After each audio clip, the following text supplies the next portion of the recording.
Good morning, guys. How are we all doing? I am Dan from Trading with Dan. This is our Bitcoin morning update. So if you guys wouldn't mind smashing that like button, we shall go straight over to those Bitcoin 4-hour charts. So Bitcoin on the 4-hour charts, not much to report here. We are still battling away with this resistance.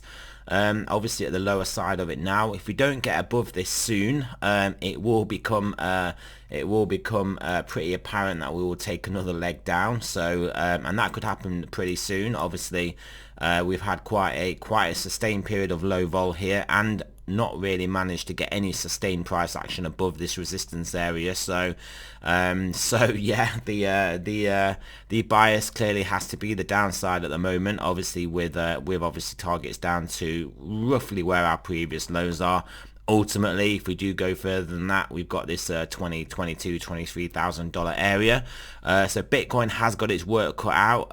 These highs yesterday around 30,700 ish. If we can close them 4 hours above there, yes, maybe we can break and hold above here. And that obviously is pretty much the exact top of the resistance area also. So that's what we've got. That's what we are dealing with. If we go over to stock markets, the S&P here, it is not looking too bad. We have had some decent upside, even hit that 4100 level. Not that it's too important within obviously our resistance levels, but it's sort of a round number, isn't it? But though we have broken through this downside trend line, and yeah, clearly well away from this support area. So we have got a chance obviously of getting up to here, maybe consolidating, breaking above. If we do that, Bitcoin will most likely take a nice leg to the upside. Also, the dollar index did break through our level, as we can see, as we were looking yesterday. So have we forward checked, back? Are we going to back check into this old support as new resistance and then get rejected back down? That is obviously what we want to see. We'll draw another horizontal down here, because this will be another level that may play maybe of importance on the way down.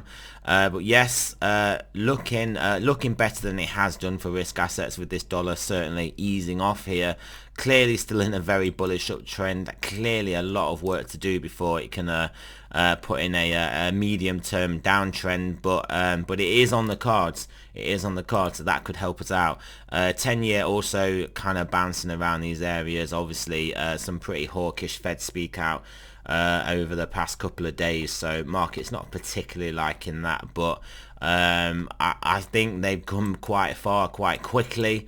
So now it is a case that the Fed's going to have to actually start to do some serious rate hikes, and if it doesn't, then clearly the market will just start to ignore it. Also, we have we potentially could have topped out in the inflation prints, which will certainly ease the propaganda aspect of those figures, even though obviously normal people will still be suffering, particularly at the petrol pumps or the gas pumps or whatever you guys call them over in America. I mean, it clearly isn't gas, is it? It's petrol that comes out, but you guys like to call it gas. Hey, who knows what goes through their minds. Gold also pretty weak whilst we are under this resistance. Only really downside we can look at.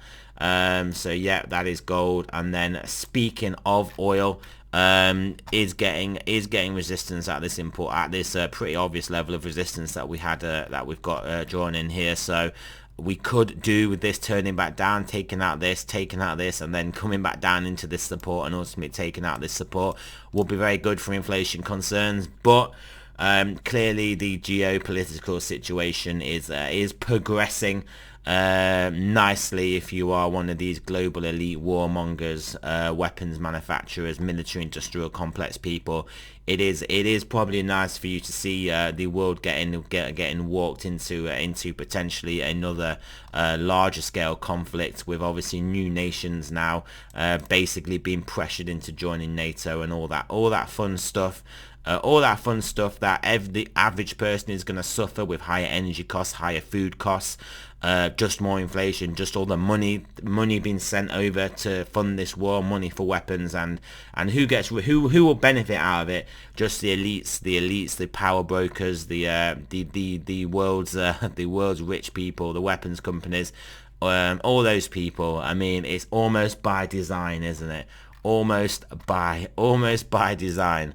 So let's have a look at stochastics. Are they starting to get tired? Are they on our side or not? 4 hour is pointing down, so downward pressure from the 4 hour. I suspect some of these medium terms are going to be struggling and rolling over around here. Yep, 10 hour has turned back down now. 12 hour still pointing up though, not looking too bad. Daily is looking a bit, obviously losing its upside momentum here. Buy daily still turned up though from obviously a low level, and 3 days turned up. 5 days still diving, weekly still diving, bi-weekly still down, monthly still diving. So probably, like I said, it is looking like we are struggling with this, and whilst we're under it and whilst we're not making progress, another move down is clearly on the cards. But yeah, we shall see if the stock market does basically get up towards this resistance, maybe even beyond. I have no doubt that will drag crypto to the upside. And also if the DXY gets rejected from here, comes back down, takes out these lows and continues down, I think that will give us some upside momentum also. And yeah, so that is basically what we are looking at. So yes, remember, this is not financial advice. I'm not a financial advisor. Always do your own research, and I shall speak to you guys soon.